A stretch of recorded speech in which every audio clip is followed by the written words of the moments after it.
എല്ലാവർക്കും നമസ്കാരം. എന്റർടൈൻമെന്റ് കീഴിലേക്ക് എല്ലാവർക്കും സ്വാഗതം. യെസ്, എന്റർടൈൻമെന്റ് കിഴി റിയാക്ഷനാണ്. ഇത് ചെറിയ രീതിയിൽ തുടങ്ങിയാൽ പോരാ, കുറച്ച് ഇതൊരു ഡോസ് കൂടിയായിട്ടാണ്. മുറ്റായിട്ടാണ്. അതുകൊണ്ട് തന്നെ ഒരു ശക്തമായ രീതിയിൽ തുടങ്ങണം എന്നുള്ള ഒരു ആഗ്രഹമുണ്ട്. പക്ഷെ എങ്ങനെ ആലോചിച്ചിട്ടും ഇതിനെ വർണ്ണിക്കാൻ ഞങ്ങളുടെ കയ്യിലൊന്നുമില്ല. വേണമെങ്കിൽ ഒരു പേര് പറയാം, ആളുടെ പേര്. അത് രണ്ട് രീതിയിലായിരിക്കും ആളെ അറിയപ്പെടുക. ഒന്ന് ജോർജ് മാത്തൻ, ആ പേരിൽ അറിയപ്പെടും. ആ പേരിൽ അറിയപ്പെടുന്ന എനിക്ക് തോന്നുന്നു കുറച്ചും കൂടി ഒരു ഈ പണ്ട് സ്പടികൻ ജോർജ് എന്നൊക്കെ വന്നു അതേപോലെ ഈ ജോർജ് മാത്തൻ അതൊരു ഒന്നൊന്നര ഞെരുപ്പൈറ്റമായിരുന്നു കേട്ടോ മുതല്. അപ്പൊ എന്തായാലും ഈ സിനിമയിലെ നായകനെ വിറപ്പിച്ച വില്ലനെ കുറിച്ചാണ് പറയാൻ പോകുന്നത്. പ്രകാശ് വർമ്മ. ആള് എവിടെയായിരുന്നു എന്നുള്ളത് ഒരു പിടുത്തം ഉണ്ടായിരുന്നില്ല.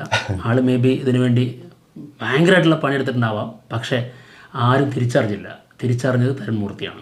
സത്യം. ആളുടെ കഴിവ് നമ്മൾ അല്ലാതെ കണ്ടിട്ടുണ്ട്. അതായത് വോഡാഫോണിൻ്റെ ഹച്ചിൻ്റെ ഒക്കെ പരസ്യങ്ങളിലൊക്കെ കണ്ടിട്ടുണ്ട്, ആളുടെ ഡയറക്ടർ എന്നുള്ള രീതിയിൽ. പക്ഷേ ഈ രീതിയിൽ നമ്മൾ ആരും കണ്ടിട്ടുണ്ടായിരുന്നു. ഇങ്ങനെ ഒരു സാധനം അങ്ങേരുടെ ഉള്ളിൽ കത്തുന്നുണ്ടായിരുന്നു നമുക്ക് അറിഞ്ഞുകൂടായിരുന്നു. സത്യമായിട്ട് പറയാം, ഇത് കണ്ടപ്പോൾ വലിയ സങ്കടമാണ് തോന്നിയത്. കാരണം ആൾ ഇത്രയും കാലം എവിടെയായിരുന്നു. കാരണം ശരിക്കും ഇപ്പോൾ വന്നാൽ പോരാ, അതിന് മുൻപേ നമുക്ക് കുറേ കാലമായിട്ടൊരു നല്ല വില്ലൻ്റെ കുറച്ച് കുറവുകളുണ്ട്.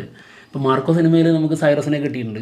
അതുപോലെ വലിയ വില്ലന്മാരിലേക്ക് ഒരു മാസ് എൻട്രി, ഒരെണ്ണം പറഞ്ഞ വില്ലൻ. അതെ, അതും സിമ്പിൾ ആയിട്ട് ഒന്ന് തൂക്കിയിട്ട് പോയി.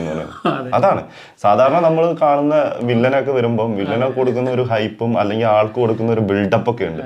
ഇത് അങ്ങനത്തെ ഒരു സാധനമില്ല.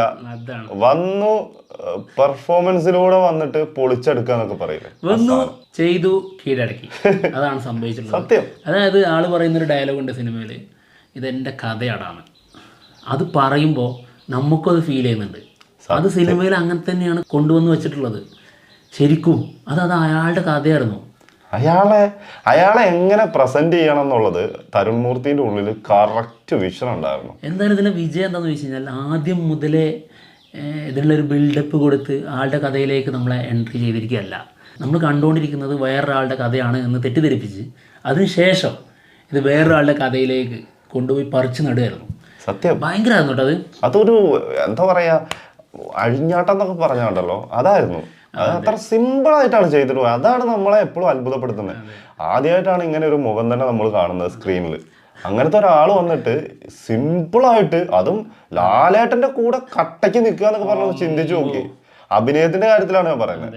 ആ ഒരു സാധനം ഉണ്ടല്ലോ, അങ്ങനെ അർമാദിച്ചേക്കുവാണ്. അത് എല്ലാം കൊണ്ടും, അതായത് എക്സ്പ്രഷൻ കൊണ്ടായാലും ആളുടെ ബോഡി ലാംഗ്വേജ് കൊണ്ടായാലും, പിന്നെ ആളുടെ ഡയലോഗ് ഡെലിവറി ആൾ തന്നെയാണ് ഡബ് ചെയ്തിരിക്കുന്നത് എന്നുള്ളതാണ് നമുക്ക് തോന്നുന്നത്. കാരണം അയാളുടെ ഇന്റർവ്യൂസിലൊക്കെ ആളുടെ സൗണ്ടൊക്കെ അങ്ങനെ തന്നെയാണ്. എന്തായാലും എല്ലാം കൊണ്ടും തികഞ്ഞ ഒരു കൊട്ടൂര ഐറ്റം. പിന്നെ അതിനകത്ത് ഒരു കാര്യം കൂടി ഉണ്ട്, ആളുടെ ഒരു ചിരിയുണ്ട്. ഹമ്പോ, അതിനകത്തുണ്ട് ചില കാര്യങ്ങളൊക്കെ പറഞ്ഞു കഴിഞ്ഞിട്ട് ഒരു ചിരിയാ. ആ ചിരി തന്നെ നമുക്ക്, അതായത് ആളെ കണ്ടു കഴിഞ്ഞ് തുടങ്ങിക്കഴിഞ്ഞ് കുറച്ച് കഴിയുമ്പോൾ തന്നെ നമുക്ക് മനസ്സിലാവും ഇങ്ങേര് ഇവിടെ ഒന്നും തീരൂല, ഇങ്ങേരാണ് ഇതിന്റെ ബാക്കിയുള്ള സാധനം എന്നുള്ളത് നമ്മുടെ ഉള്ളിലോട്ട് തരും. ഞാൻ ഇത് കണ്ടുകൊണ്ടിരുന്നപ്പോൾ ഇതേപോലുള്ള മുതല് ഞങ്ങളുടെ ഡിപ്പാർട്ട്മെന്റിൽ ഉണ്ടായിരുന്നു പറഞ്ഞു. അതായത് സൗണ്ടും അതുപോലെ നമുക്കൊരു നൈറ്റ് മെയർ ആയിരുന്നു. ആളുടെ സൗണ്ടൊക്കെ അവിടുന്ന് എവിടുന്നേലൊക്കെ കേൾക്കും. അതായത് നമുക്ക് മനസ്സിലാവില്ല, അത് ചിരിച്ചുകൊണ്ട് നമ്മുടെ കൂടെയാണ് നമുക്ക് ചില സമയത്ത് തോന്നും. പക്ഷെ അങ്ങനെ ആയിരിക്കില്ല. വളരെ പെട്ടെന്ന് നമുക്ക് പണിഷ്മെന്റ് തരുമ്പോഴായിരിക്കും മനസ്സിലാവുക ആളടഞ്ഞു നിൽക്കുകയാണെന്ന്. അപ്പം നമുക്ക് അപ്പോഴേ അറിയുള്ളൂ, ദൈവമേ, അപ്പം ഞാൻ ആ രീതിയിലായിരുന്നില്ലല്ലോ സമീപനം. എന്റെ സമീപനം അങ്ങനെ ആകേണ്ടിയിരുന്നില്ല എന്ന് തോന്നും ആ സമയത്ത്. ഇത് കറക്റ്റാണ്. ഇതേപോലെ തന്നെയാണ്. അതായത് ചിരിച്ചുകൊണ്ട് കഴുത്തിറക്കുക എന്നൊക്കെ പറയും, ആ ഐറ്റം. അതായത് ഭയങ്കരമായിട്ട് നമുക്ക് തോന്നുക ഈ ഒരു പാവമാണോ എന്ന് തോന്നിപ്പോവും. പിന്നീട് അതിന്റെ അപ്പുറത്തേക്കാണ് വേറൊരു സാധനം വരുന്നത്.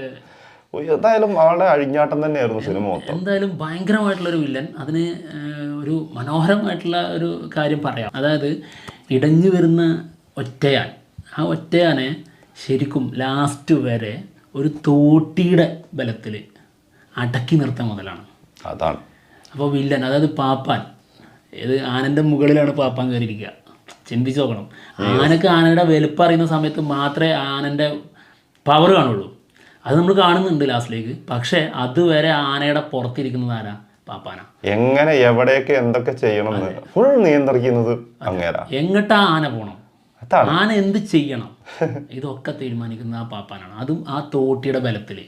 ഒന്ന് ചിന്തിച്ചു നോക്കണം. അത് ശരിക്കും എന്താ പറയാ, ഇതങ്ങോട്ട് അന്വർത്ഥമാക്കി എന്ന് പറയില്ലേ വില്ലൻ. ആള് ഇത്ര നാള് കാത്തിരുന്നിട്ടുണ്ടോ ഈ ഒരു സിനിമയ്ക്ക് വേണ്ടിയിട്ട്? ആളെ ഇന്റർവ്യൂല് പറഞ്ഞു കേട്ടോ, ഒരുപാട് സിനിമകൾക്ക് വേണ്ടിയിട്ടൊക്കെ നടന്നിട്ടുണ്ട്, പക്ഷെ ഒന്നും നടന്നിട്ടില്ല. ഒരുപാട് സംവിധായകരുടെ പിറകെ നടന്നിട്ടുണ്ട്, ഒന്നും നടന്നിട്ടില്ല എന്ന് പറഞ്ഞു. പക്ഷെ ആ ഒരു കാത്തിരിപ്പ്, ഇത് ഇങ്ങനെ ഒരു ഭീകര ഐറ്റം തരാനായിരുന്നു എന്നുള്ളത് വിശ്വസിക്കാനാണ് നമുക്ക് താല്പര്യം. അല്ല എന്തുകൊണ്ട്, അതായത് ആളെ മുന്നിൽ കണ്ടിട്ട് ഏത് കഥാപാത്രമായിട്ട് കാണണ്ട, മുന്നിൽ വന്ന് ഒരു ഭയങ്കര കോൺഫിഡൻസില് ആളൊരു കഥാപാത്രം തരുമോ എന്ന് ചോദിക്കുമ്പോൾ ആളുടെ മുഖവും ആളുടെ ഈ ബോഡി ലാംഗ്വേജും കണ്ടിട്ട് ആർക്കും തിരിച്ചറിയാൻ പറ്റിയില്ല എന്നുള്ളതാണ് അത്ഭുതം. അതങ്ങനെയാണ്, അതങ്ങനെയാണ്. ചില ആളുകളെ തിരിച്ചറിയണമെങ്കിൽ മറ്റു ചില ജീനിയസ് വരണം. സത്യം. മറ്റൊന്നും കൂടി ഉണ്ട്, അതായത് ചിലത് സംഭവിക്കണമെങ്കിൽ അതിന് അതിൻ്റെതായ സമയം വേണം. അത് സംഭവിക്കുമ്പോൾ അത് വലിയ രീതിയിൽ തന്നെ സംഭവിക്കും. അത് വേറെന്തൊക്കെയായിട്ട് നമുക്ക് ഫീൽ ചെയ്യും. ചിലപ്പോൾ അതിന് മുൻപേ ആൾക്ക് എൻട്രി കിട്ടിയിരുന്നെങ്കിൽ ഈ രീതിയിലുള്ള ഒരു ചിലപ്പം അതെ ഈ രീതി ഇപ്പൊ നമ്മൾക്ക് ഈ കാണുന്നില്ലേ, നമ്മൾ അത് ഫ്രഷ് ആയിട്ട് കാണുന്ന ഒരു ഫേസ് ആണ്.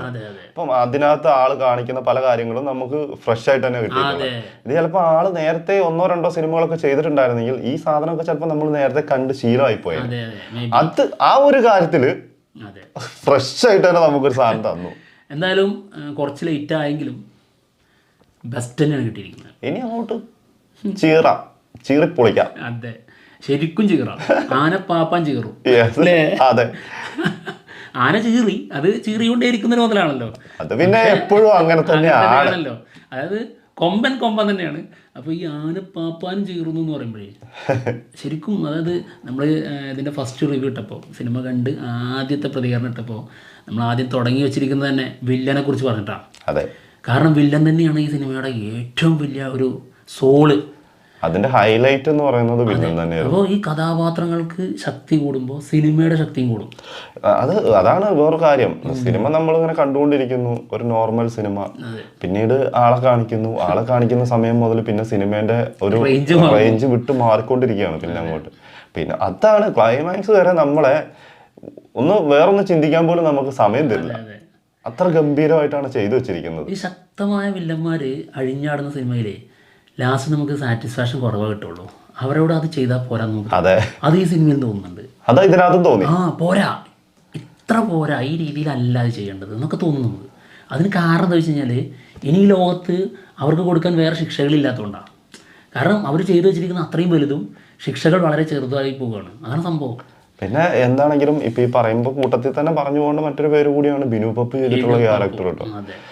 ഇയാൾ എവിടെയാണോ അതിന്റെ നേരെ കുറച്ചും കൂടി ഒപ്പത്തിനൊപ്പം തന്നെ എത്താൻ ആള് ശ്രമിച്ചിട്ടുണ്ട്. അതും ഗംഭീര പെർഫോമൻസ് കൊണ്ട് ബിനു പപ്പു പൊളിച്ചടുക്കിയിട്ടുണ്ട് കേട്ടോ. സെക്കൻഡ് ഹാഫിന് ശേഷമൊക്കെ ഉള്ള കുറെ സീനുകളുണ്ട്, നമ്മള് ഞെട്ടും. അതെ, അല്ല നമ്മളെന്താ അറിയോ, ഈ ബിനു പപ്പുവിന്റെ ഷെയ്ഡുകൾ പറഞ്ഞു കഴിഞ്ഞാൽ അത് ശരിക്കും ഒരു വലിയ സ്പോയിലറാണ്. എന്തായാലും ഈ മെയിൻ വില്ലനെ കുറിച്ച് എന്തായാലും ഈ ടീം തന്നെ പുറത്തു വിടും. കാരണം അത് ആ രീതിയിൽ തന്നെ അത് അറിയണം, പ്രൊജക്റ്റ് ചെയ്യും, അത് ഉറപ്പാണ്. പക്ഷേ ബിനു പപ്പുവിൻ്റെ നമ്മൾ ഒരിക്കലും അങ്ങനെ ഡീറ്റെയിൽ ആയിട്ട് പറയാൻ പാടില്ല. ശരിക്കും അതാണ് സത്യം. അതാണ് ഞാൻ പല നമുക്ക് ആളെ കുറിച്ച് പറയുമ്പോൾ എന്താ പറ്റുകയെന്ന് വെച്ചിട്ടുണ്ടെങ്കിൽ സീനുകൾ പറഞ്ഞു പോകും, പലതും പറയേണ്ടി. അത് അങ്ങനെയാണ് ആള് ചെയ്തിട്ടുള്ളത്. അതെ, ചില ക്ലീഷേ സാധനങ്ങളും ബ്രേക്ക് ചെയ്തിട്ടുണ്ട്. പിന്നെ ആള് ചെയ്തിരിക്കുന്ന കുറെ കാര്യങ്ങളൊക്കെ. പിന്നെ ആളും ഇതേപോലെ തന്നെ സിമ്പിളായിട്ട് ഡയലോഗുകളൊക്കെ പറഞ്ഞിട്ട് പോവാണ് ചില സമയങ്ങളിലൊക്കെ. അതൊക്കെ ഭയങ്കര രസമായിട്ടാണ് ചെയ്തു പോയിട്ടുള്ളത്. അതായത് ശരിക്കും ചില പോലീസുകാരുടെ ഒരു പരിപാടികളുണ്ട്, അവരുടെ രീതികളുണ്ട്, അതൊക്കെ അതുപോലെ തന്നെ വന്നിട്ടുണ്ട്. എല്ലാവരിലും അത് വന്നിട്ടുണ്ട് കേട്ടോ. അതൊരു സത്യം. വാലായി നിൽക്കുന്നവർക്കും തലയുള്ളവർക്കുള്ള പ്രത്യേക സാധനങ്ങളും ഒക്കെ സൂപ്പറായി വന്നിട്ടുണ്ട്. എന്താണെങ്കിലും മികച്ചൊരു വില്ലനെ മലയാളത്തിലേക്ക് അവതരിപ്പിച്ചുകൊണ്ടാണ് തുടരും സിനിമയുടെ ടീം തന്നെ വന്നിട്ടുള്ളത്. അത് തന്നെ വലിയൊരു എന്താ പറയാ അഭിനന്ദനം. എന്താണെങ്കിലും പോവല്ലേ അപ്പം. അപ്പൊ എന്തായാലും ഞങ്ങൾ പോവാണ്. മറ്റൊരു തുടരും വീഡിയോ ആയിട്ട് ഉടനെ തന്നെ വരാം. ഇത് തുടർന്നുകൊണ്ടേ ഇരിക്കും കേട്ടോ. ബൈ.